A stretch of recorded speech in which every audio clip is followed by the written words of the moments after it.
tonight on Inside City Hall. Governor Hochul has selected former City Council Speaker Adrienne Adams to be her running mate, creating New York's first all-female ticket. Each of these lives lost is a tragedy. Mayor Mamdani is encouraging New Yorkers to call 311 to report anybody who appears vulnerable to the cold weather as temperatures are set to drop once again. We are going to fix the outdoor dining program and make it year-round. City Council Speaker Julie Menon is vowing to transform the city's outdoor dining program. And Palestinian activist Mahmoud Khalil will join me in studio tonight to talk about his legal future in the United States, with the Trump administration seeking to deport him. For the best news, debate, and analysis of New York politics, join us inside City Hall.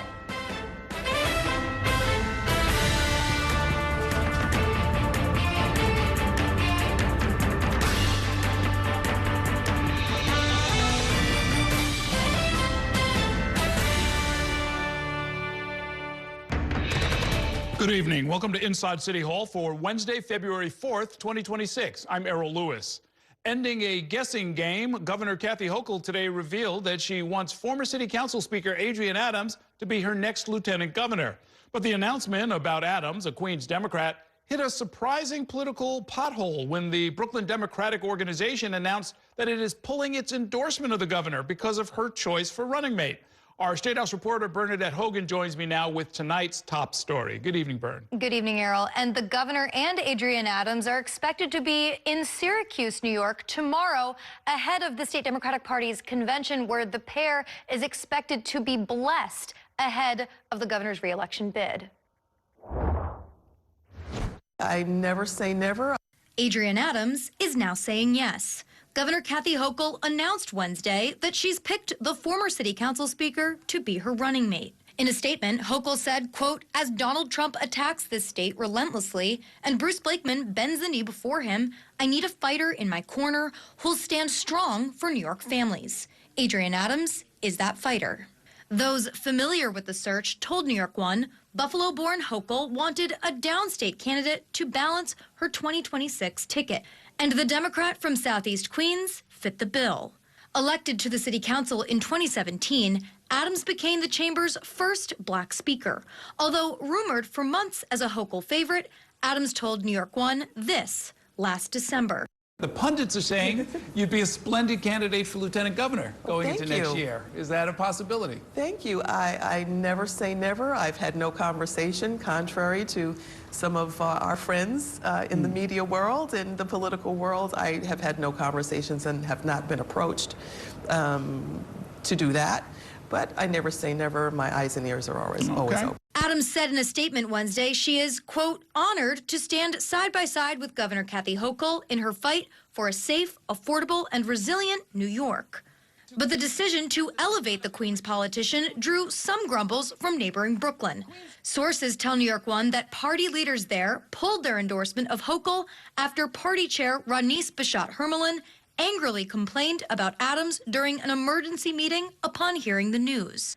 Party leaders issued a statement saying, quote, "This is a response to the political miscalculation on the part of the governor's campaign and their failure to engage or consult Brooklyn Democratic leaders who represent New York's largest Democratic delegation." In more positive news for Hochul, New York One has learned that Mayor Zohran Mamdani is expected to endorse Hochul on Thursday. The endorsement was first reported by Politico. While not a surprise, the announcement could help her politically as she tries to stave off a primary challenge from her current lieutenant governor, Antonio Delgado. The governor's announcement about her new running mate comes 2 days before the state Democratic convention in Syracuse.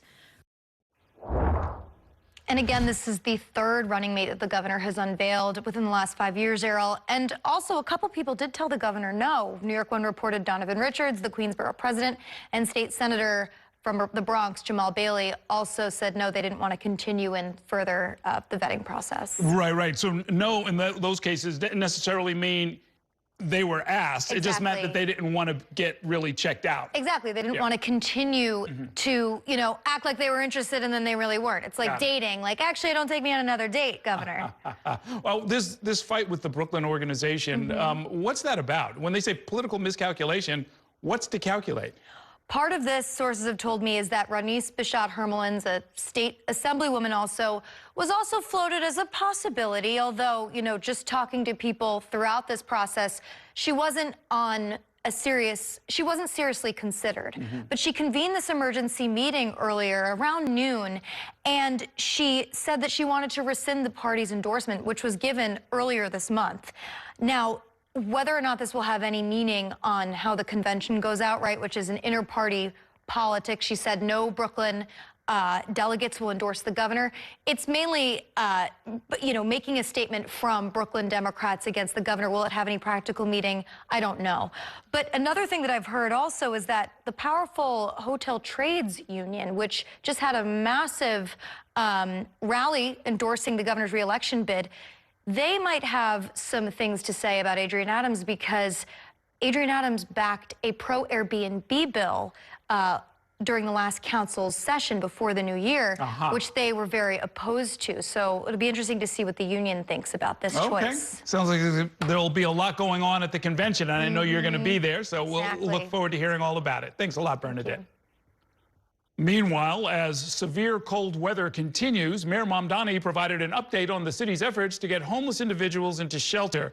This comes as the number of New Yorkers found dead outdoors has risen to 17. Our Dan Rivoli was with the mayor today at a briefing and joins us now with the details. Good evening, Dan. Good evening, Errol. New Yorkers caught a break with the cold temperatures these past few days, but even colder weather is coming this weekend, and at night with the wind, New Yorkers could be feeling sub-zero temperatures. That is dangerous for so many homeless men and women in New York. And so Mayor Mamdani, as he has been doing during these news conferences, is opening them up with an update. So today, Mayor Mamdani announced 17 people had been found dead outdoors. That includes 13 suspected cases of hypothermia, 3 suspected drug overdoses. 1 death is being investigated, the cause unknown so far. Meanwhile, 20 people have been involuntarily removed from the street. And since January 19th, when New York went into code blue, 1,100 people have been placed into a shelter. And the mayor is trying to get the word out about these warm places people can go any way he can. As our viewers can see here, these messages are appearing on the Link NYC kiosks on sidewalks all around the city. Mayor Mamdani gave this update in Far Rockaway, Queens, at a public housing development, Beach 41st Street Houses, where residents there have been suffering with heat and hot water outages because of a steam leak, and that steam leak has caused some community spaces to be off limits. So crews are going to fix that, and Mayor Mamdani announced that 712 apartments in this complex will be getting electric heat pumps, keep residents warm in the winter and cool in the summer. No diesel required, and that comes with more than $30 million in funding. But as the cold weather plans to get worse over the weekend, Mayor Mamdani said his team is working with urgency to get homeless New Yorkers aware of the warming centers, the warming buses, and the shelters they can go to ensure that we have warming buses, that we have warming centers, that we have safe haven sites, shelters, not only that are available, but also that we are having outreach teams do the direct outreach to connect homeless New Yorkers with. Meanwhile, Mayor Mamdani also addressed last week's shooting of Jabez Chakraborty, a 22-year-old man in Queens. An NYPD officer shot him in his home while responding to a mental health call. The NYPD had released body camera video and the 911 call. In that body camera video, you can see Chakraborty with a kitchen knife walking towards a police officer. The 911 call from a relative asked for an involuntary transport and ambulance. The 911 operator informed her that these calls are typically dispatched with police. All of this leading to questions for Mamdani about his proposed Department of Community Safety that would have other kinds of officials responding to these mental health calls and not just police. And the mayor is also still working through some of those questions himself about the role the NYPD should be playing in these cases. The questions at the heart of our pursuit of the Department of Community Safety are looking to answer exactly what mental health crisis response should look like. And I think what we are seeing is what it does look like today. And Mayor Mamdani is working with the city council on legislation that would create this Department of Community Safety, Errol. When it comes to the cold snap and people who are in danger, my understanding is that the city is urging people like our viewers to call 311 if they see somebody who's in need of assistance. Is that right? That's right. Typically, when a New Yorker sees someone in an encampment or in need of help, they will call 311. And because of this code blue, those calls are rerouted to 911. Now, the problem is reporters have been telling the mayor at these news conferences that they themselves have tried calling 311, even calling 911 directly, and finding the result not satisfactory, that the information is not being relayed correctly, or the ambulance has not been there to help the person these reporters are trying to call. So they asked the mayor about this, and he says, we're evaluating this. So he is aware that it is not working as intended. So, yeah, if you call and you say, look, there's somebody who's clearly in distress or living outdoors or might, in fact, have a real problem,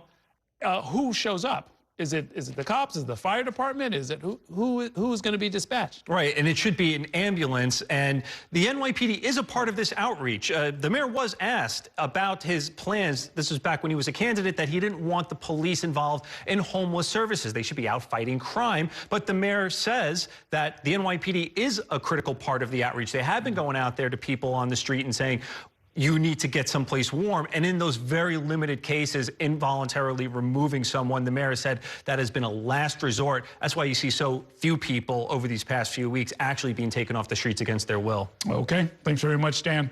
We are going to take a short break now. When we come back, could outdoor dining return to our city year-round? City Council Speaker Julie Menin is pushing to make that happen. We'll explain next. Stay with us.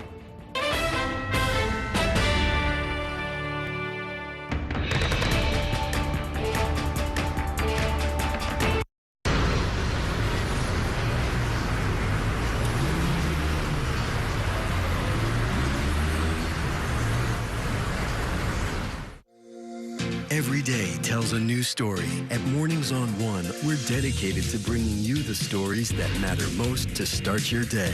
With in-depth coverage of the day's news. I'm Pat Kernan. Here are the stories we're following. And weather updates every 10 minutes. Tomorrow, some morning sunshine possible. Clouds take over. It's our responsibility to get you the information you need before you head out the door. Mornings on One. Weekdays starting at 6 on the Spectrum News app. Free for Spectrum and Xfinity customers. When you're connected with Spectrum, you get 5G and fiber-powered internet combined for the fastest wireless speeds. So you can sweat for the right reasons. It's only the seamless connection you love at home, everywhere you go. It's only everything.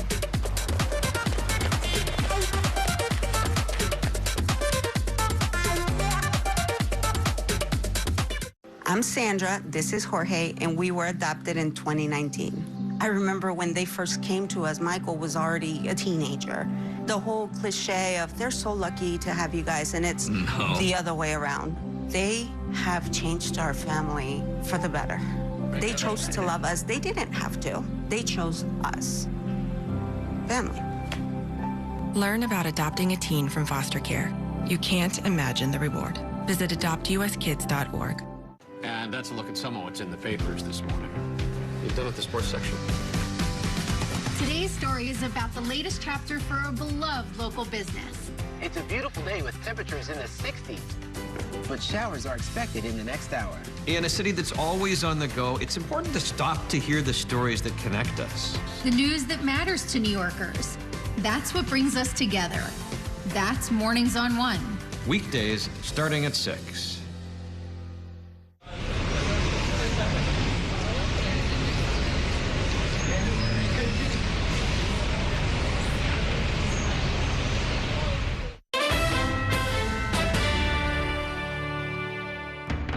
Welcome back to Inside City Hall. City Council Speaker Julie Menin says she wants to bring back year-round outdoor dining sheds.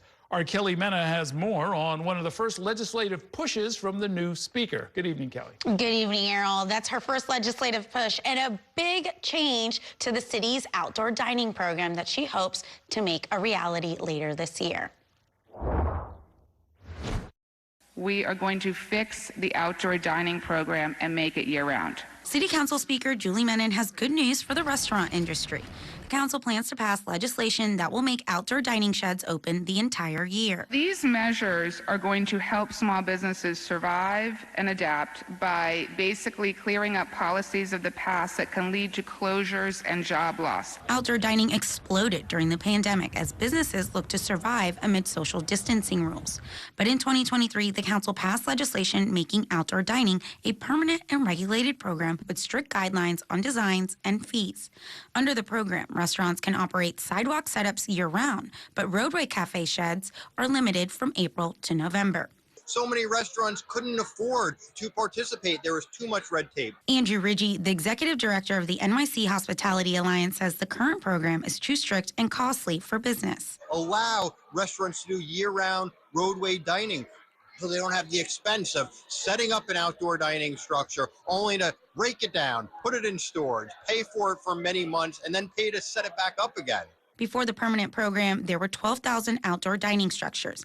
As of April of last year, about 600 restaurants applied for roadway dining setups, while about 2,000 applied for sidewalk setups, according to the city's Department of Transportation. Mayor Zohar Mamdani on Wednesday seemed to have an appetite for the plan. Yeah, I do support outdoor dining year-round. Last year, City Councilman Lincoln Ressler introduced legislation to return the program to its COVID-era form. Menin says she will be advancing that bill.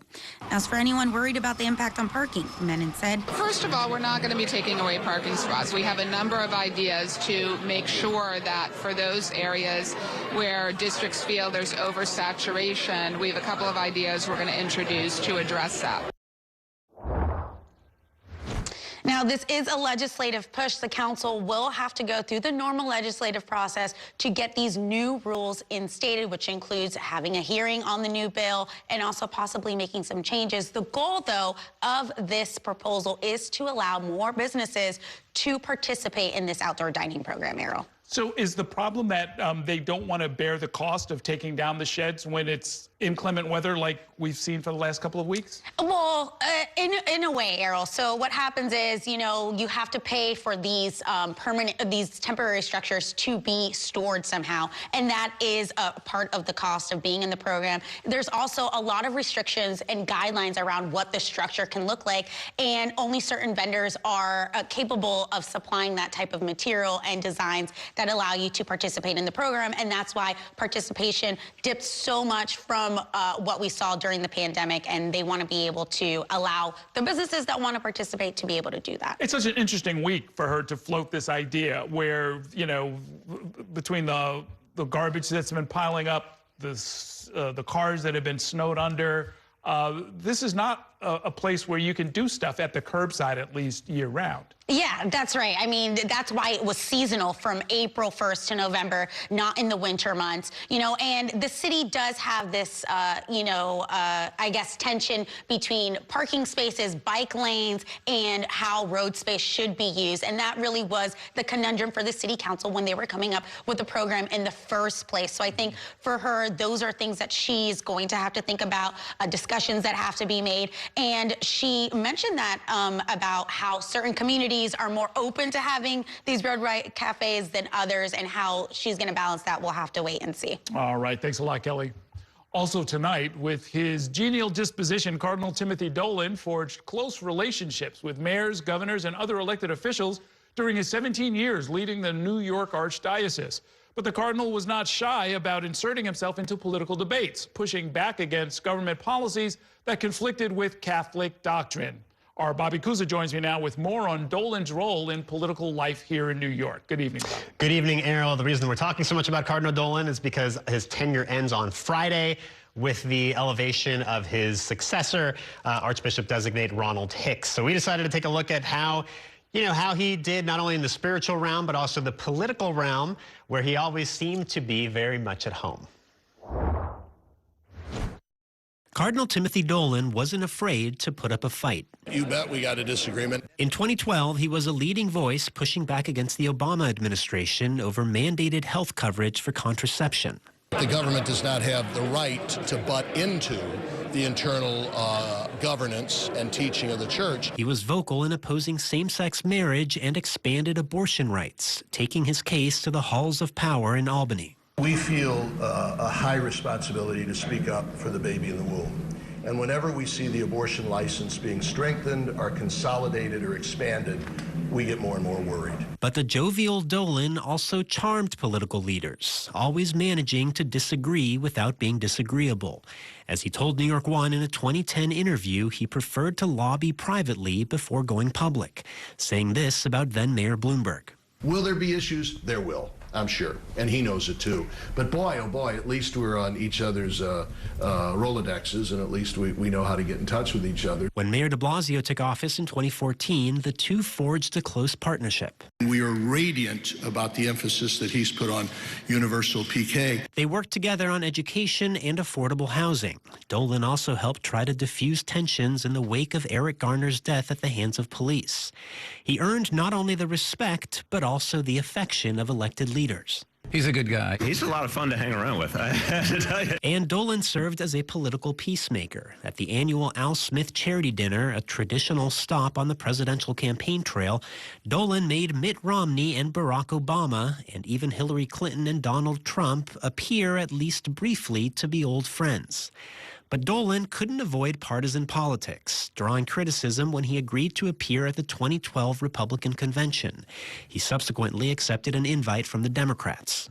Be still and know that I am God. He also delivered prayers at both of President Trump's inaugurations. Their friendly relationship and Dolan's regular appearances on Fox News rankled some liberal Catholics, but he was always embraced by New York's left-leaning political class, a happy warrior with that irrepressible laugh.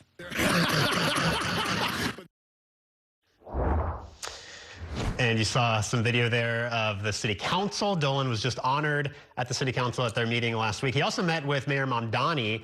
I believe it was back in November or October, just before the election. It would have been interesting to see what kind of relationship they forged. Obviously, Mamdani, the first Muslim mayor of the city. We'll see if his successor, if Dolan's successor, Ronald Hicks, plays a similar type of role in political life. And he's leaving, why? They have age limits, sort of term limits for cardinals? Yeah, that's exactly right. After a certain age, you have to submit your resignation, and in this case, it has now been accepted. But he had a 17-year run as the archbishop, and, as you saw, he forged a lot of political alliances in that time. Yeah. And of course, one of the things you have to do when you're running the archdiocese is he's had to deal with churches, parishes, and certainly schools that had to be closed, which becomes, within the world of the archdiocese, really quite controversial. It is. And I mean, all the financial considerations, considering all the lawsuit settlements with victims of church abuse. And that was another political issue that he was often dealing with. Albany, in Albany, there was various pieces of legislation. There was look-back windows for victims of sexual assault to file suit. So that was a whole nother dimension of the type of politics that he had to deal with. And that were a great difficulty. And even now, there you see the church selling off property because they find themselves in such a financial hole. Okay, thanks very much, Bobby. It is time now for a break. Coming up, the Trump administration is pulling 700 federal immigration agents out of Minneapolis. We'll explain why in 2 minutes. Stay with us.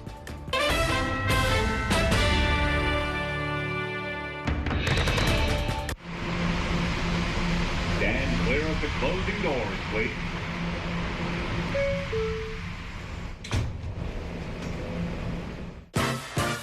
There's nothing quite like the feeling of going to the theater. Onstage celebrates that excitement every week by taking you behind the scenes with the latest news and in-depth interviews of the hottest shows on and off Broadway. So grab a seat, because this is a show you won't want to miss. Join us every Saturday and Sunday at 7:30 p.m. for Onstage. Onstage is presented by your Tri-State Cadillac dealers. Discover which Cadillac is right for you and elevate your journey. It's only a hike.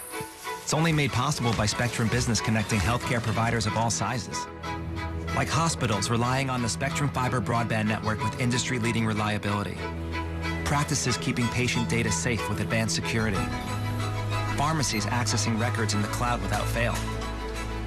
It's tailored connectivity solutions built for life-changing moments. It's only a hike. It's only everything. Spectrum Business. Mom was always organized, but she started forgetting to pay her bills on time. And she'd buy the same gifts over and over. Telling the girls about my Alzheimer's diagnosis was really hard. At first, we had our cries, but then we were like, okay, let's make a plan. Early detection gave us time to adapt together. It's so important for you to think about what you can do and making the most of what you have. If you or your family are noticing changes, it could be Alzheimer's. Talk about seeing a doctor together. From my time growing up in Queens watching New York One to my time reporting here, I've seen how quickly a story can change. At News All Day, we bring you the news as it's happening, from around the boroughs to local government to your neighborhood. Because our city never stops moving. Hi, I'm Shannon Ferry with the day's developing stories. But first, stay up to date and informed with News All Day, weekdays from noon to 4.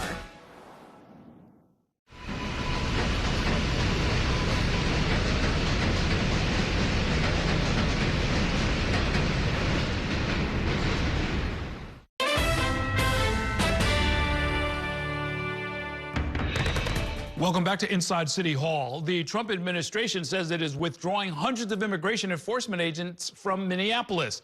This comes after the shooting deaths of 2 Minneapolis residents by federal officers raised questions about the tactics of immigration agents in that state. National political reporter Taylor Popolars has the latest from the White House. White House border czar Tom Homan announced Wednesday that nearly a third of the 3,000 federal immigration agents on the ground in Minnesota will be leaving. Effective immediately, we will draw down 700 people effective today. 700 law enforcement personnel. The deadly shootings of Minneapolis residents Renee Good and Alex Preddy by federal agents last month had placed a critical spotlight on operations against undocumented immigrants in the state. This is smarter enforcement, not less enforcement. Homan insisted President Donald Trump's mass deportation operation will continue, but he acknowledged changes were needed, like requiring federal officers to wear body cameras. In an interview with NBC News, President Donald Trump talked up the new approach. I learned that maybe we can use a little bit of a softer touch, but you still have to be tough. Minneapolis Mayor Jacob Frey posted on social media, 2,000 federal agents isn't a de-escalation. My ask remains, Operation Metro Surge needs to end. The moves follow an unofficial hearing held Tuesday by Democrats in Congress to highlight alleged abuses by immigration agents. Good's 2 brothers were among the witnesses.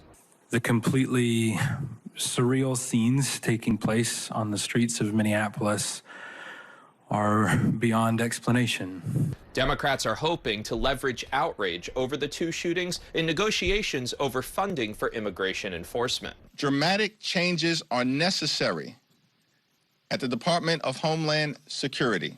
Democrats want federal agents to obtain judicial warrants for certain operations, wear body cameras, and never wear masks out in the field. Lawmakers gave themselves until the end of next week to strike a deal.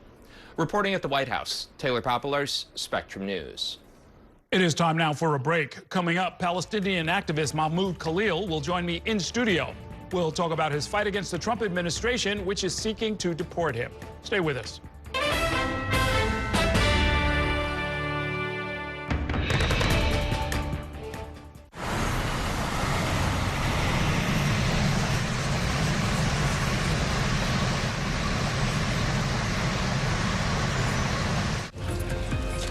My time at New York One has shown me that in the city that never sleeps, the news never stops. So as the day winds down, turn to the rush hour. Good afternoon, I'm Monica Bergman. To catch up on the stories that matter across the 5 boroughs, with in-depth interviews from the city's newsmakers, plus the latest forecast. Catching you up with today, preparing you for tomorrow. Right here on the Rush Hour. Weekdays from 4 to 7 p.m. It's only a slice. It's only made possible by Spectrum, connecting businesses of all sizes, like small businesses, instantly serving up orders and inventory on the Spectrum fiber broadband network, and factories, seamlessly connecting to farmers in the field with tailored solutions that always deliver. it's only a slice, it's only everything. Get your business-free fiber-powered internet forever. Call to find out how. I'm Chris Jakimick. I served in the United States Air Force and I deployed 3 times. So in 2017, I was serving as an Air Force First Sergeant. Our motto in that role is my job is people, everyone is my business. But unfortunately in that year, I would lose my own brother, Lance Corporal Adam Jakimick, to suicide. The majority of veteran suicides are from guns. I store my weapons securely, not only for myself, but for my family. My service never stops. At Spectrum Noticias, we recognize that our New York City community is vibrant and diverse. Spectrum Noticias delivers balanced coverage of the stories that matter in our communities and across the country. Our journalists are based in the neighborhoods we cover, ensuring you get in-depth reporting on what's happening in the places we call home. So join us at Spectrum Noticias. We're always on, always there for you. Now available on your TV. Check your local listings. Also available on the Spectrum News app.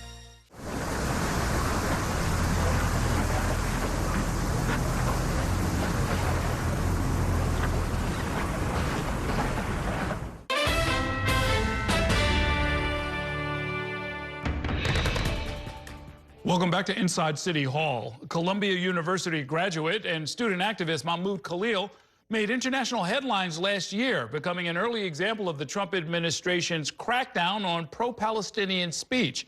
Following his release from immigration detention back in June, Khalil reunited with his wife and their newborn child in Manhattan. But last month, a federal appeals court reversed a lower court decision that released Khalil, who is a legal permanent resident.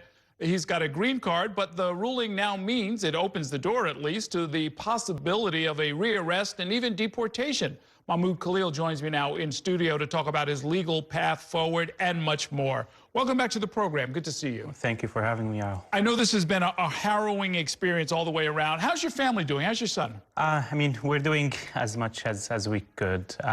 You know, the administration deprived us from the normalcy of having just a normal life, and it's, you know, it's always on my mind. Now it has been almost a year since this very horrifying chapter started in my life. Are you and your wife able to just kind of do regular work? I mean, no, not really. I would be lying if I say so. Like, I mean, you know, like now every morning I would take my son to the park, and now I can't because what I fear mostly that ICE would arbitrarily detain me leaving my son in the street. So we're really like trying to limit as much as possible such incidents, because, you know, the administration knows and they acknowledge that they cannot rearrest me now as long as an appeal is ongoing.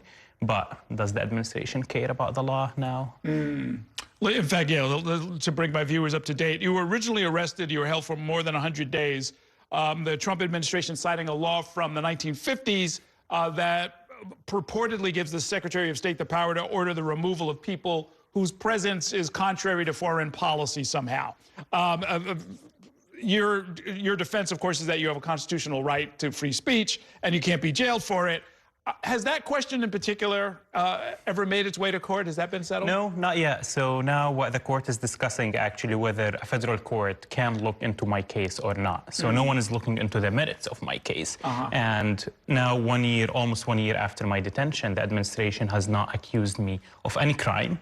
And they did not even present any evidence of any wrongdoing. Like, even if the things they say it's foreign policy threat, any of that, they did not present anything. It's all based on smears from tabloids and fake accounts online, which is scary to any individual here. Sure. What we're asking for is due diligence and due process. Sorry, what we're asking for is due process and rule of law, which is the bare minimum that any human being could ask for. I understand you're also suing the Trump administration. This is for money, though, right?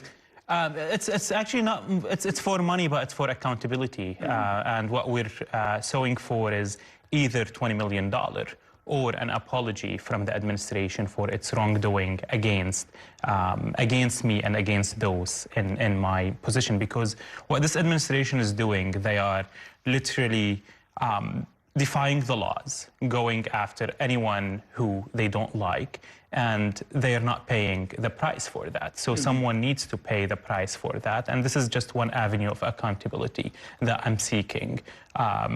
Because what I lost is tremendous. I lost my liberty. I lost the birth of my son.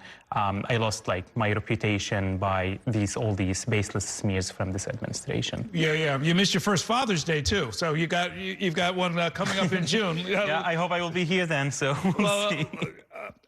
We asked the Department of Homeland Security for a statement, and they gave us something that they basically had said a few weeks ago, saying that you should self-deport and leave the country before they take action to remove you. That, of course, sounds like a threat. Is that something you have considered? You know, like, my wife is American, my son is American, I live here, New York is my home, I studied here, and I plan to fight my case in court. So if they have anything to present, let's see them in court. That's why they're trying everything in their power to avoid going to court. That's what they're asking the judges, is like, you're not supposed to look at this case. It's an executive case. We know what we're doing. So if they actually have a case, let's present it in court. Right. One of the things that has happened since we last spoke is the upheaval in Minneapolis and elsewhere. What do you make of that? And do you see that as related to your case? I mean, it's absolutely scary, you know, every day when I wake up, when I see on the TV, like when I saw Really Good and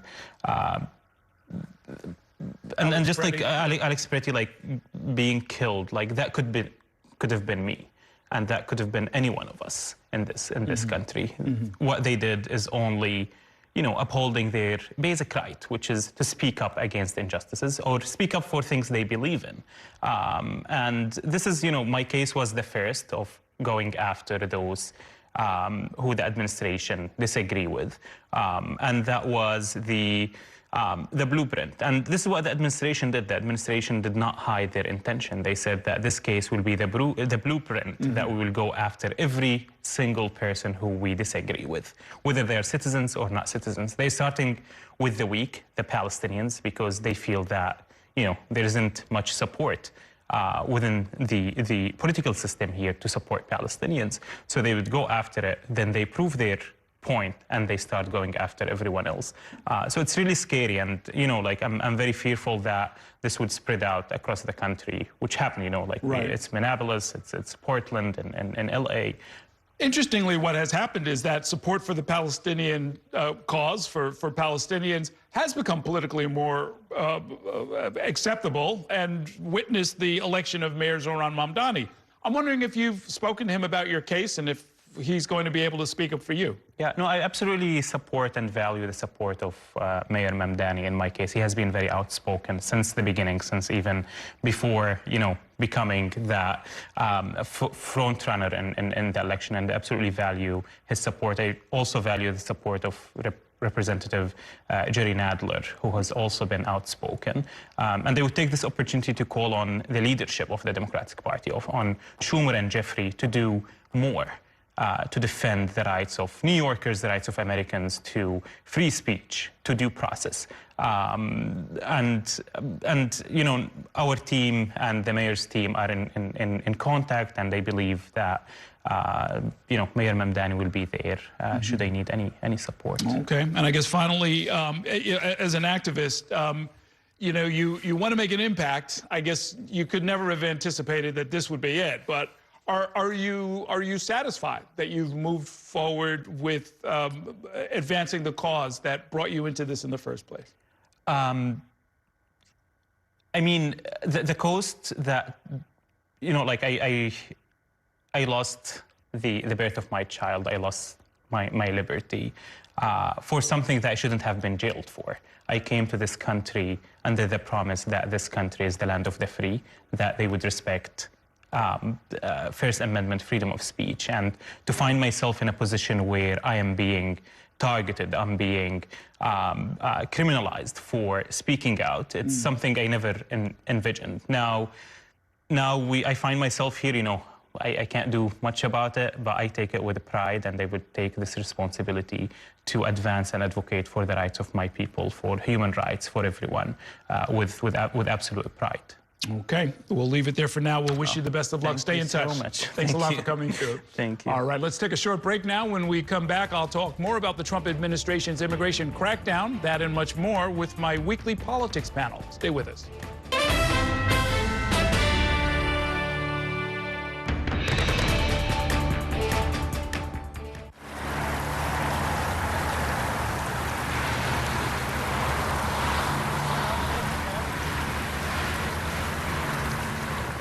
After 30 years of forecasting for New York, I've learned it takes a dedicated team to cover all the weather our city has to offer. As chief meteorologist at New York One, I'm honored to be able to help New Yorkers plan their day. Morning, noon, or night, our team is here to bring you accurate forecasts you can count on, from severe weather updates to our Weather on the Ones. Watch the New York One weather experts with your Weather on the Ones on your TV and on the go with the Spectrum News app. I moved from Dallas to Los Angeles all by myself. The order of things I wanted to set up was internet, water, then power. I needed to take a shower, but I really did need the internet for work and to watch my shows. That's kind of a crazy thing to admit in front of a camera. Pretend I didn't say that. I got to Spectrum. I was so relieved that I was getting the best bang for my buck. It was a huge weight taken off of my shoulders. Real customers, real savings. To see how much you can save, visit spectrum.com/save. I'm an ex-drug dealer, and I'll be your sub today.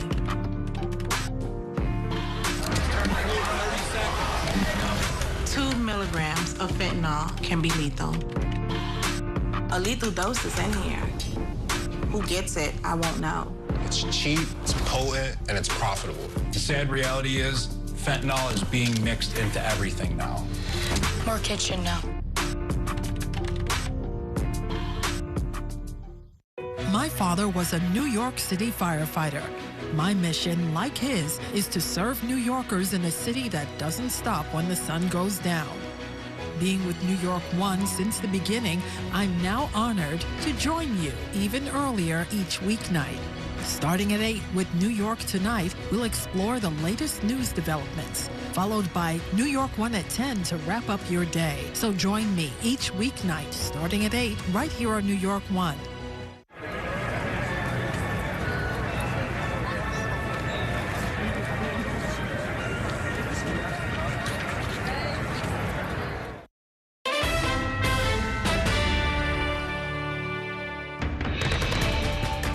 The pundits are saying you'd be a splendid candidate for lieutenant governor going into next year. Is that a possibility? Thank you. I never say never. I've had no conversation, contrary to some of our friends in the media world and the political world. I have had no conversations and have not been approached to do that. But I never say never. My eyes and ears are always open. Welcome back to Inside City Hall, where we are turning back to Governor Hochul's pick of Adrienne Adams as her running mate. Joining me to talk about that and much more is my weekly politics panel. Susan Kang is a political science professor at John Jay College and a leading member of the New York City Democratic Socialists of America. And joining us, as he does every Wednesday, is New York One political commentator Gerson Barrero. Thank you both for being here. As you saw, as a move that was first predicted on this program, Governor Hochul has selected Adrienne Adams to join her re-election ticket. It is the first all-women statewide ticket in New York history. What do you make of this pick? I think it's a good pick. I'm glad that there's a New York City-based lieutenant governor. Last time, we didn't really see Hochul here at all. I hope that she is campaigning to get out the vote for her in the general election. Interesting choice. It brings diversity, but not age diversity. So maybe that's a strategic decision not to pick someone who might want to challenge her more in terms of ambition. Yeah, I think she's had enough of the challenges, right? The age can be something that's a detriment, and these days with the rookie mayor at the age he's at, I don't mean it as an offense. The one I've said, I don't mind him being a socialist, a communist, but the age factor is beginning to show and experience beginning to show. So I think it's an excellent pick. It's one that I called for a long time. I wanted Antonio Delgado removed. I think Adrienne Adams adds something to the ticket as an independent who doesn't vote in primaries. I'm already looking, Okay, now you got me, Hochul. I didn't vote for you last time. I didn't vote for the Republican. Now there's somebody I can vote for that I trust. I think she's a mature person. Not in the age thing. I think she handled the city council well. She wasn't perfect, but she had a lot of things open. Her first time all-woman council. I think she just shows tremendous strengths and qualities that are not vociferous and loudmouth and, you know, trying to play to the game like Julie Menon did today at the breakfast, and she's trying to, and she had a whole lap dogs there of city council members. So I figure I sneaked that in. I'm very pleased. I know you're going to do well, Governor Hochul. Among the few things that, bravo, brava. Right. Excellent. You say, and you like to see her at the Puerto Rican Day Parade, you told us, right? I do. I see her at the Puerto Rican Day Parade, and she's a good dancer, too. Yes, I'm going to throw your stuff out there. Adrienne Adams is a good dancer. Okay. Now, there's, of course, another ticket in formation. Lieutenant Governor Antonio Delgado, who is challenging Hochul, has selected India Walton, who is a DSA candidate from Buffalo, as his running mate. Here's part of an ad that they released today. It's important to me to have a partner in this fight who understands the working families are going through, who wants to make a real difference. We have to protect people, especially with the current administration. We need to pass New York for All to protect our families and neighbors from ICE. We need the New York Health Act. And we have to build housing that we can afford. Okay, whether you like them or not, it's actually a very good ad. They both have a history of winning upsets. Delgado, of course, unseated a Republican incumbent, John Faso, years ago, and Walton won the Democratic nomination for mayor of Buffalo against a 3-term incumbent. So assess this ticket. What do you think? Well, let's see how they do at the convention. The Democrats are getting together. They'll decide where they are. I think they'll get a good sense of what's going to happen in the communities throughout the state when they actually meet their own. The people that are going to move or pull votes for whoever they decide to go. I don't think it's going to be Delgado. I think that Delgado should have, you know, he overstayed his welcome. He's an ingrate as far as I'm concerned, and I'm an independent. So you can imagine the loyalists in the Democratic Party. Okay. I mean, the reason I brought up their history as both winning upsets is, you know, by definition, they can sort of sniff out stuff that maybe the rest of us aren't perceiving. You know, I like having left challengers in this race. I think it makes Hochul have to clarify her positions to a broad range of primary voters. So I like that. You know, New York Health Act, with increasing health care premiums, why not have a conversation about Medicare for all at the state level? I welcome the debate and the discussion. I don't think they're going to win, but we also should not take, for granted that Hochul should, you know, just think about her MAGA challenger. This should be a slam dunk for you personally, right? Because your union supported Adrienne Adams during the campaign, or am I wrong? So you personally didn't vote? Like as part of a ranked vote. Yeah, but so you're not sold on Adrienne Adams at all? You personally? No, I think that she's a good choice. I said that already. No, I know that, but I'm just, but like, I want to find out. I want to push it a little bit more. I think that she's a good choice for this, and I think that, you know, like I said, I like a New York City-based running mate, because I really felt that Hochul made an error by taking votes for granted in New York City. But you also have a problem with the age. No, I don't have a problem with age. It's interesting, I said. Oh. Because I'm interpreting this all wrong. I'm sorry, Professor. No, not at all. I think that she made that strategically. Find everything interesting. Yeah, right, exactly. Because she didn't want to pick somebody who might want to challenge her too much. So she wanted a good team player, is what I'm saying. And I think that she did a good job. Okay. Let us take a short break. I've got more to talk about with this panel. We'll do that in 2 minutes. Stay with us.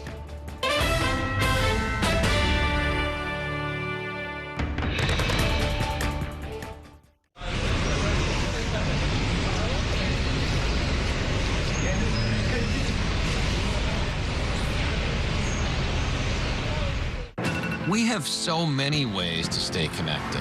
A single touch can bring us closer to the families we love, the friends we know, and the city we share.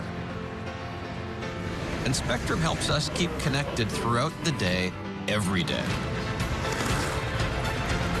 Including more ways to watch New York One as a Spectrum Internet customer.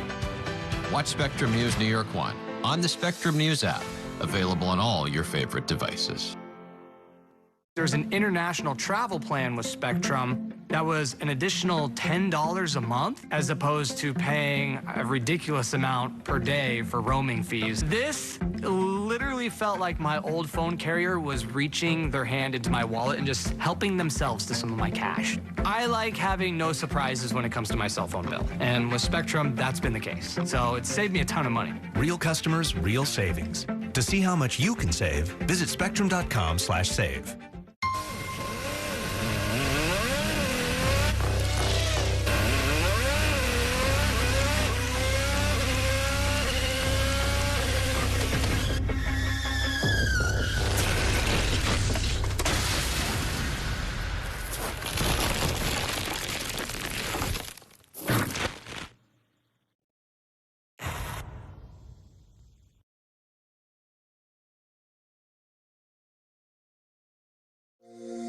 Every day tells a new story. At Mornings on One, we're dedicated to bringing you the stories that matter most to start your day with in-depth coverage of the day's news. I'm Pat Kernan. Here are the stories we're following. And weather updates every 10 minutes. Tomorrow, some morning sunshine possible. Clouds take over.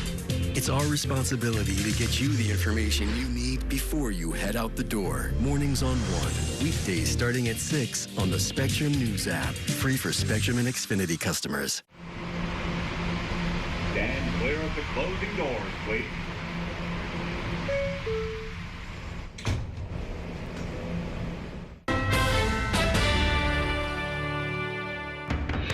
Welcome back to Inside City Hall, where I am once again joined by my politics panel, Professor Susan Kang and our own Herson Barrero. We've got a third candidate jumping into the race for New York 7. That's the Congressional District. This is for the Democratic primary for the 7th District, where Nydia Velázquez, who's the first Puerto Rican woman ever elected to Congress, is retiring. Now, the other two candidates are Claire Valdez, a DSA member who's Mexican-born, and Brooklyn Borough President Antonio Reynoso, who's Dominican-American. So I asked Councilmember Juan how she feels about running in a district that was originally specifically created as an opportunity to elect a Latino candidate. Here's what she said. I believe that representation goes beyond just our demographics. And as a majority immigrant district, I would be the only immigrant running for office. And I believe that we have more shared experiences navigating the very complex immigration system that we currently have that needs to be comprehensively reformed. And there are more similarities in our experiences in this country as immigrants than those that divide us racially. And to be fair, the district has a fast-growing East Asian population. Does her entry into the race help or hurt either of the other candidates, do you think? That's an interesting question. Some people say it will hurt Claire because Claire is Queens-based. But I don't really know sort of ideologically where she puts herself and like politically in terms of like who endorses her. Because the major endorsements seem to already kind of been taken. So I'm just really curious what the goals are, given the way that the power has already clearly, I guess, aligned themselves with the existing candidates. I think this is a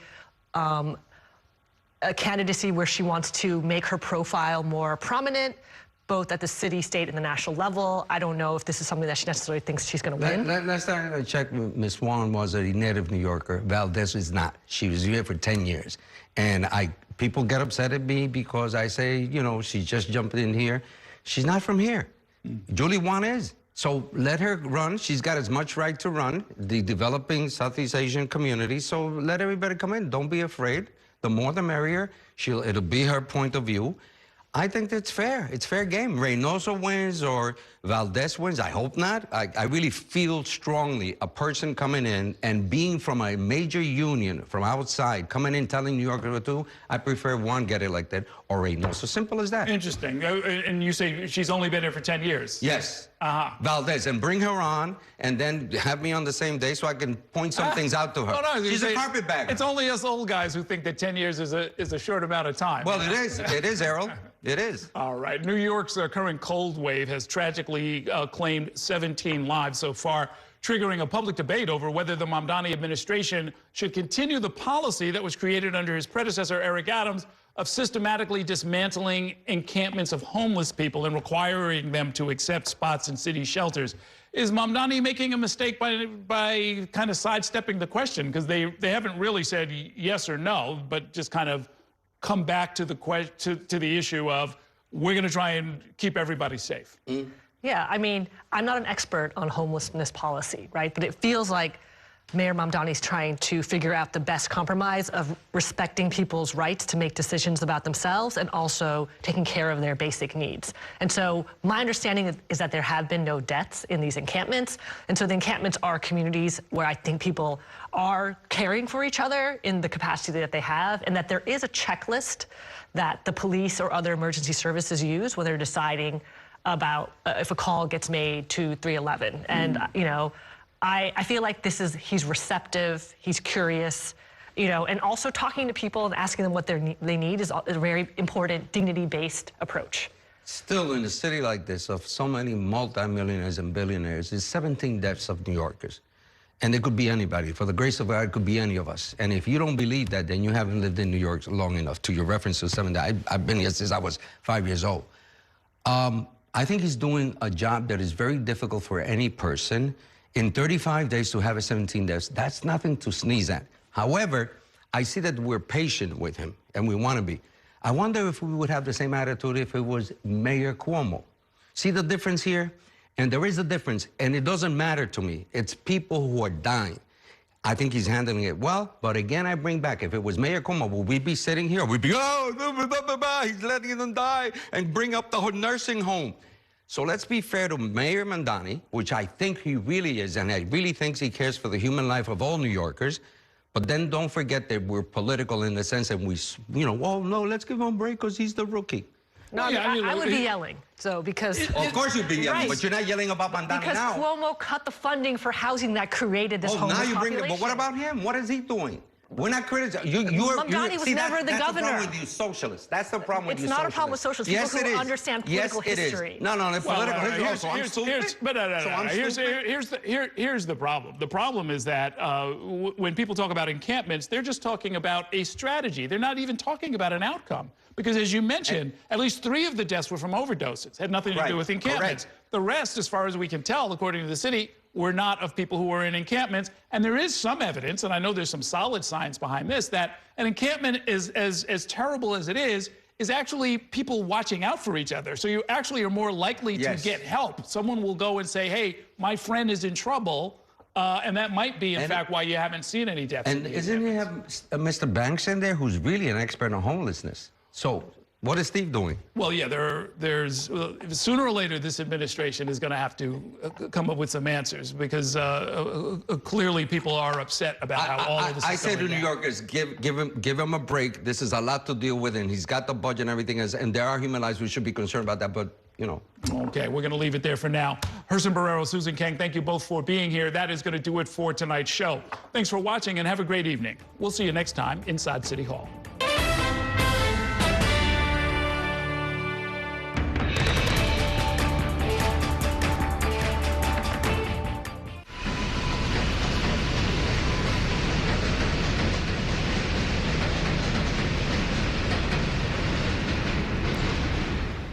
And that's a look at some of what's in the papers this morning. You done with the sports section? Today's story is about the latest chapter for a beloved local business. It's a beautiful day with temperatures in the 60s, but showers are expected in the next hour. In a city that's always on the go, it's important to stop to hear the stories that connect us. The news that matters to New Yorkers. That's what brings us together. That's Mornings on One. Weekdays starting at 6.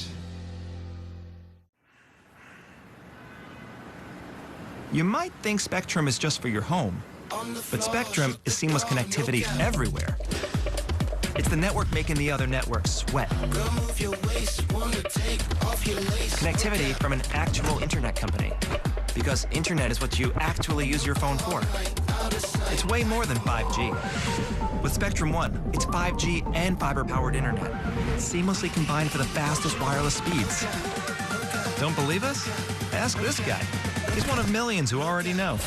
Oh yeah, and this guy too. Turns out people like their mobile from a seamless connectivity company. fastest growing mobile provider. Spectrum One. It's only the seamless connection you love at home, everywhere you go.